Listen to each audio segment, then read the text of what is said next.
Click TV viewers అందరికీ నా శుభాకాంక్షలు. This is doctor Phaniteja, consultant orthopaedician and joint replacement surgeon, omni hospitals, Visakhapatnam. ఈరోజు vitamin D అనే ఒక ముఖ్యమైన అంశం గురించి ఒక 2 విషయాలు మాట్లాడుకుందాం. సో ఏంటి విటమిన్ డి? మీరు యూజువల్లీ చాలామంది హాస్పిటల్స్కి వెళ్ళుంటే కనుక మీ ప్రిస్క్రిప్షన్లో అన్నిటితో పాటు విటమిన్ డి అనేది ఈ రోజుల్లో చాలా డాక్టర్స్ యాడ్ చేస్తున్నారు.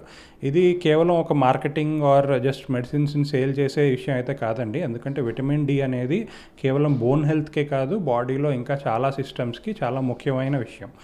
ఈ విటమిన్ డి అనేది మన పూర్వకాలంలో అందరికీ సన్లైట్ ద్వారానే ఫ్రీగా దొరికేది. అయితే మన జనరేషన్లో మనం ఏసీల్లో ఎండకు తగలకుండా తీసుకునే జాగ్రత్తల వల్ల విటమిన్ డి డెఫిషియన్సీ అనేది 100కి దగ్గర 30-40% మందికి ఖచ్చితంగా ఉంటుంది.